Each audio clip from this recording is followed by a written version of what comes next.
Hello, voice impressionists and Nintendo fans! My name is Houdek, and this is Voice Breakdown, the show where we teach you how to imitate some of the most iconic voices. Today we are continuing our Nintendo series with Wario!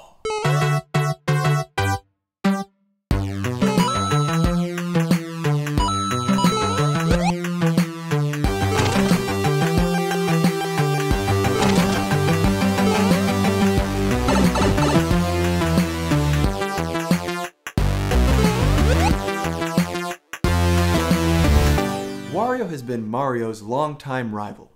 He is voiced by the incredible Charles Martinet, who also voices Luigi, Mario, and many other Nintendo characters. In our last video, we covered Luigi's voice. Luigi and Wario have many similarities. Once you learn Luigi, you can definitely progress to Wario. But for Wario, we are going to need to get a little more sinister, as he is not the nicest of characters. We will see how we will shift some of these components to sound a little more mean. Let's break this voice down. Component number 1, the vocal cords. We want Wario's pitch to be relatively neutral. Sometimes he can be a little bit on the lower side, but this fluctuates. We certainly want to be in our chest voice and not break into head voice or falsetto. One of the things that makes Wario sound so sinister is the distortion present in his voice. In fact, you can imagine that he is like Luigi's voice, but with some distortion and a little more brightness. More on that later. Be sure to check out Voice Breakdown episodes 2 with Miss Piggy, episode 7 with Jigsaw, and episode 9 with Gilbert Gottfried to see other voices that have distortion. There are many different types of distortion that we can do, but for sure, one we want to learn for Wario's voice is use of the false vocal folds. We noted that we can get the false vocal folds to engage by trying to clear our throat.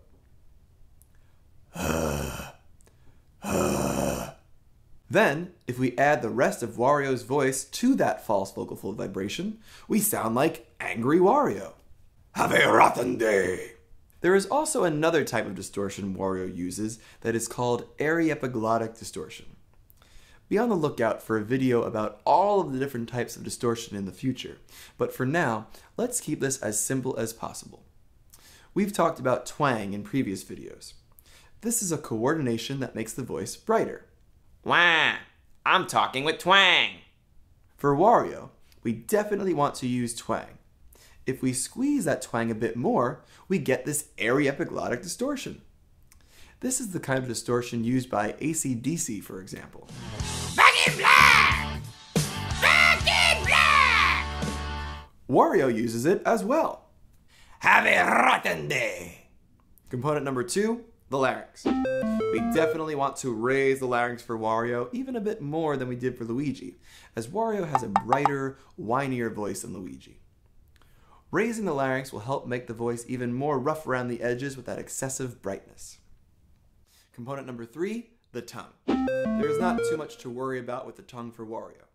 We can raise the back of the tongue slightly to help with some of the brightness for Wario's voice. Otherwise, this component can be normal. Component number 4, the soft palate. Just like with Luigi, we want to add a good amount of nasal resonance for Wario's voice, so lower that soft palate to allow sound to enter into the nasal cavity. Articulation. Just like Luigi, Wario also has epenthesis in his speech. We defined epenthesis as inserting sounds where they typically don't belong. For Wario, this tends to be vowels such as e and Sometimes, Wario also rolls his R.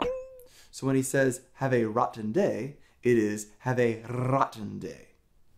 Component number 6, prosody. For our Nintendo series, we've been doing this component a little bit differently.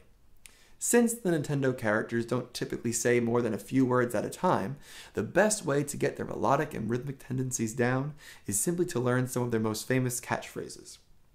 Listen to these a few times and see if you can copy the pitch and rhythms of the phrase. Welcome to Wario World! Alright! Here we go! WAHHH! I'm gonna win! Yahoo! Have a rotten day! If you are trying to speak longer phrases like Wario, try to make your speech sound a bit angry and malevolent. Let's recap! Component number 1, the vocal cords. Wario's pitch is relatively neutral. We do want to add some distortion to his voice by utilizing either our false vocal cords or the airy epiglottic distortion. Component number 2, the larynx. We want to raise the larynx fairly high so that we can add some brightness to Wario's voice. Component number 3, the tongue. We can raise the back of the tongue slightly. Component number 4, the soft palate. We want to lower the soft palate and allow the voice to resonate in the nasal cavity, making his voice even more bright and whiny. Component number 5, articulation. We want to make sure to have epenthesis in Wario's speech and add vowels where they don't belong. Additionally, we want to roll our R's on occasion. Component number 6, prosody. For our Nintendo characters, they typically just have short catchphrases that they say. Listen to these catchphrases numerous times and see if you can memorize the rhythmic and melodic patterns. In general, Wario will sound angry and malevolent. WAHHH! Thank you for watching on New York Speech or Coaching Voice Breakdown episode number 15. Be sure to check out future episodes of Voice Breakdown, the show where we teach you how to imitate some of the most iconic voices.